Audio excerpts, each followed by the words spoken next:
Exercice 8, une histoire d'automatisation. Il y a quelques années, les caissiers devaient eux-mêmes, à l'aide d'une calculatrice, calculer le prix à payer en fonction de ce qui était acheté par un client. L'ennui, c'est que ça prenait trop de temps. Pour diminuer les files d'attente, on a automatisé les calculs à l'aide de programmes informatiques. Et grâce aussi à l'invention du code barre, c'est une invention géniale qui en fait résume toutes les informations d'un produit sur un espèce de rectangle constitué de plusieurs barres noires plus ou moins épaisses avec des chiffres en dessous. Voilà. Ce code barre, quand tu le scannes à la caisse, ça te donne toutes les infos et notamment le prix. Et après ton logiciel lui ajoute les prix de tous les articles que tu as. Ainsi, dans un cinéma par exemple, le caissier doit simplement taper le nombre d'entrées dans sa machine et cela lui renvoie directement le prix à payer. Alors, premièrement, supposons qu'une place de cinéma coûte 7,90 €. Combien devrait payer un client qui prend 2 entrées et un client qui prend 5 entrées? Donc là, on a on reçoit 2 clients différents. Alors, le prix, je vais le noter P. Et je vais mettre entre parenthèses 2 pour 2 entrées. Donc ça, pour le premier client. Il va payer 7,90 € multiplié par 2. Et ça fait 15,80 €. Voilà. Donc ça, tu peux le faire de tête ou éventuellement... je ne suis pas favorable vraiment à l'utilisation de la calculatrice pour ce calcul-là, tu poses. Donc 7,90 € multiplié par 2, ça fait 15,80 €.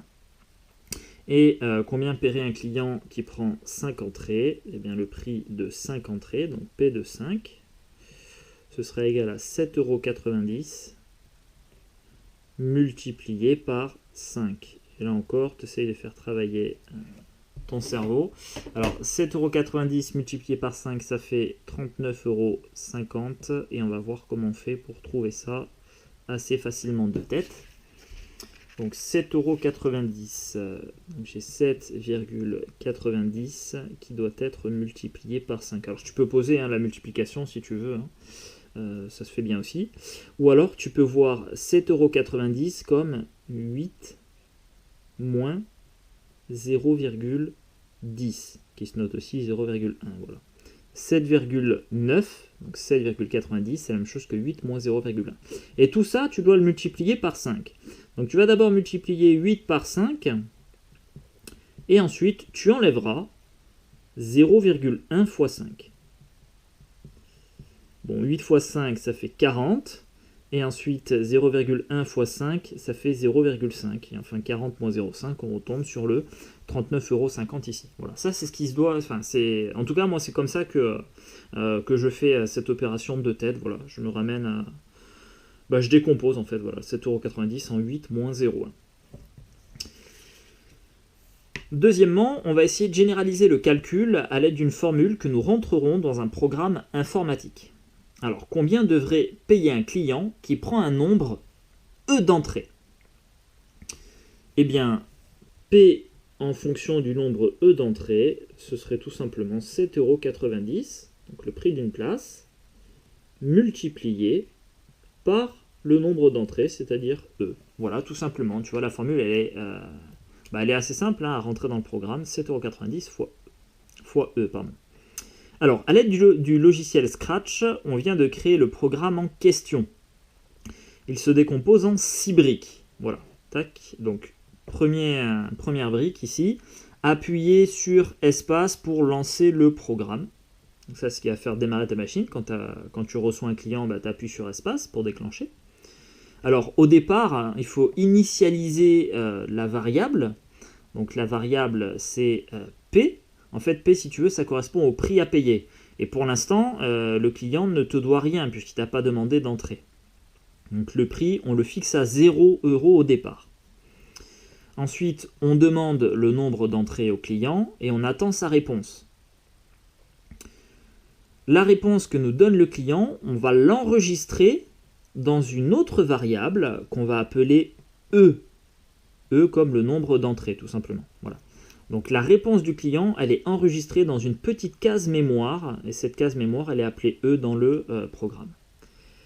Et ensuite, eh bien, on va calculer le prix avec la formule qu'on a établie, c'est-à-dire 7,90 € multiplié par le nombre d'entrées, qui est la réponse du client qu'on a enregistrée dans la variable E. Voilà. Et enfin, on montre la variable P. En fait, si tu veux, on affiche le prix. Voilà. Donc voilà comment fonctionne le programme. Je le ferai tourner tout à l'heure. Alors, troisièmement, supposons maintenant que l'on rajoute des boissons, parce que pour faire tourner ton cinéma, là, tu veux récupérer un peu plus d'argent. En regardant un film, les gens aiment bien des fois boire, manger du popcorn, ce que tu veux. Alors on va se contenter des boissons. Supposons maintenant que l'on rajoute des boissons qui coûtent 2 € chacune. Combien devrait payer un client qui prend 7 entrées et 4 boissons? Alors, prix de, entre parenthèses, 7 entrées, donc je vais mettre 7E plus 2B, 2 boissons. Alors, on aura 7,90 € qui est le prix d'une place qu'on va multiplier par 7. Et à ça, on va rajouter les 4 boissons, donc 2 € multiplié par 4. Voilà, là on a une expression à calculer qui contient 2 multiplications et une addition. Alors, les multiplications sont prioritaires, donc on va commencer par ça. 7,90 € multiplié par 7, donc là encore, tu vois, pour calculer ça, je vais décomposer 7,90, tu vois, comme j'ai fait tout à l'heure, en 8 moins 0,1. Je vais faire 8 fois 7, tiens, je te le réécris ici. Donc 7,9 fois 7. Je décompose 7,9 en 8 moins 0,1. Tout ça, je veux le multiplier par 7. Donc je multiplie d'abord 8 par 7, ça fait 56. Et ensuite, j'enlève 0,1 fois 7. 0,1 fois 7, ça fait 0,7. Et 56 moins 0,7, ça fait 55,3. Donc là, on a déjà 55,3 € juste pour les entrées. Et ensuite, on rajoute 2 € x 4, c'est-à-dire 8 € pour les boissons. Voilà. Et finalement, on obtient 8. Donc 7 € plus 2 boissons, ça coûte 63,30 €. Voilà. Donc là encore, c'est pas que ça nous prend un temps monumental pour calculer ça. D'autant plus que normalement le caissier, tu vois, avant il avait une calculatrice, donc sur la calculatrice ça va quand même relativement vite aussi, mais quand tu as plein de clients et que ta séance de cinéma elle commence à une certaine heure, faut pas que tu traînes, voilà. Donc on informatise tout ça et on va essayer de créer donc un deuxième programme qui inclut, donc qui est basé sur le premier, mais qui inclut aussi le prix des boissons. Alors, écrire une formule qui permet de déterminer le prix P à payer en fonction du nombre d'entrées E et du nombre de boissons B. Eh bien, P, ce sera 7,90 € multiplié par le nombre d'entrées, auquel on va rajouter 2 € multiplié par le nombre de boissons. Voilà, ça y est, on a la formule qui nous donne le prix. Alors, on a modifié le programme précédent pour y inclure les boissons dans le prix total. Toutefois, certaines parties du programme ont été effacées. Complète les blancs pour qu'ils soient fonctionnels. Donc, si tu veux, on a repris le programme ici, quand la touche espace est pressée. D'abord, on met P à 0, le prix est de 0 €. Pour l'instant, le client ne nous a rien demandé. Ensuite, on demande combien d'entrées au client et on attend.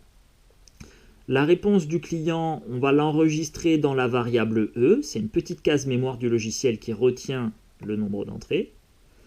Ensuite, qu'est-ce qu'on va lui demander au client? Eh bien, combien de boissons?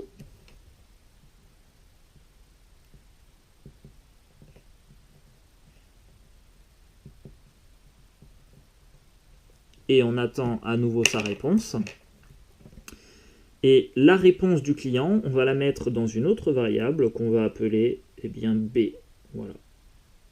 B comme boisson. Et c'est la réponse donc du client qu'on va mettre dans la variable B.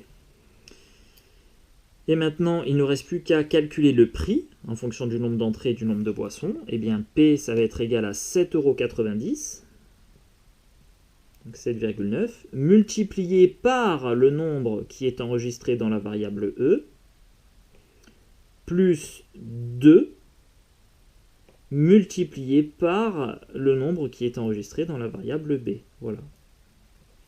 Et enfin, on montre la variable p, c'est-à-dire qu'on affiche le prix à payer. On le montre donc au client. Voilà. Alors, je vais basculer rapidement sur Scratch, tu vois, où j'ai fait les deux programmes ici, et je vais les faire tourner pour te montrer que ça va quand même assez vite. Ok, alors là, j'ai remis donc les deux programmes ici. Et sur l'écran ici, on retrouve donc P le prix, E le nombre d'entrées et B le nombre de boissons. Donc tout est à 0 pour l'instant. Alors je vais faire comme si pour l'instant il n'y a pas de boissons en vente. Donc c'était le premier programme qu'on a vu. Donc j'ai un client qui arrive, je demande bonjour, combien d'entrées voulez-vous? Le client me dit 4 entrées. Je tape juste 4 dans ma machine ici. Et ensuite je valide, voilà, et à partir du moment où tu vois j'ai rentré, j'ai validé 4, il m'affiche directement le prix 31,60 €, donc je gagne du temps, j'ai pas besoin de faire le calcul moi-même. Donc je dis 31,60 € s'il vous plaît, par carte bancaire, très bien. Allez, client suivant, je lance espace, bonjour madame, combien d'entrées voulez-vous? 2 entrées, parfait, 15,80 € s'il vous plaît, je vous remercie. Client suivant, voilà, et comme ça tu enchaînes les clients, etc., etc., 8 entrées, 63,20 €, etc. Bon. Si tu as les boissons, bah c'est pareil. Donc là, c'est pas. Tiens, je vais réinitialiser, hein, pardon. Hop, je remets tout à 0, voilà. Maintenant, mon deuxième programme, ça va être flèche du haut pour le démarrer. Donc j'appuie sur flèche du haut. Bonjour monsieur, madame, combien d'entrées voulez-vous? 4 entrées, très bien. Est-ce que vous souhaitez des boissons avec? Si oui, combien? 4 boissons, très bien. Hop, vous me devez 39,60 € s'il vous plaît, merci. Client suivant, flèche du haut, c'est reparti. Combien d'entrées voulez-vous? 7 entrées, très bien. Combien de boissons? 5 entrées, parfait. Vous me devez 65,30 €. Voilà. Et comme ça, tu vois, j'enchaîne très vite les clients. Même si tu vois la calculatrice, c'est pas que ça prend énormément de temps pour un client à faire, mais quand tu as 20 clients, ce temps que tu vas gagner, finalement, il va finir par être considérable. Voilà.